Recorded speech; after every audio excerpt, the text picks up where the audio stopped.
A Asociación Galega de Carpintería de Ribeira, a Galcari, celebrou en Rianxo a 10ª xornada sobre construción naval. Neste encontro que busca reivindicar o papel estratégico do sector, non só como patrimonio cultural, senón tamén polo seu valor como actividade económica, participaron destacados expertos na materia. Analizáronse aspectos tan variados como a protección deste ben inmaterial, a flotabilidade dos barcos de madeira ou a necesidade dunha normativa eficiente e actualizada para esta flota, de cara á consecución dun selo de calidade.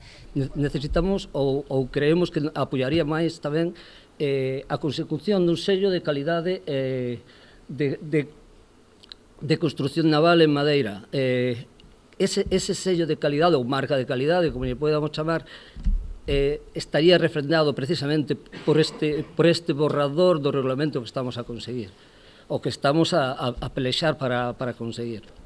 A conselleira do Mar participou no acto de clausura durante o cal ratificou o compromiso do seu departamento coa carpintería de Ribeira como modelo de crecemento económico sustentable. E temos que, como sociedade, decir cuáles deben de ser os novos modelos deste novo modelo económico. Dende o meu punto de vista, patrimonio e innovación, tradición e modernidade, crecemento económico e sustentabilidade, cohesión social e territorial, deben de ser os conceptos que sirvan como corolario ao novo modelo de crecemento económico.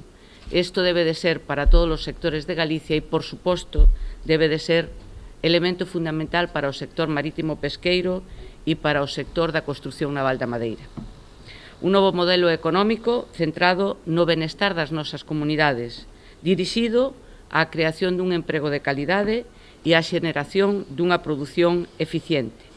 Na actualidade, a carpintería de Ribeira e as súas técnicas están en proceso para a declaración de ben de interese cultural. É importante para o noso mar e é relevante para toda Galicia, pois no ámbito cultural galego, a carpintería de Ribeira máis as súas técnicas construtivas están a ser obxeto do procedemento correspondente para ser declaradas ben de interese cultural. Porque as embarcacións tradicionais son o resultado dunha técnica experta e depurada nos diversos talleres, estaleiros e carpinterías que desde a antigüedade adoptaron os materiais e os procesos constructivos, as condicións de navegación e os seus requerimientos funcionais. Trataríase do primeiro ben inmaterial que consigue esta distinción.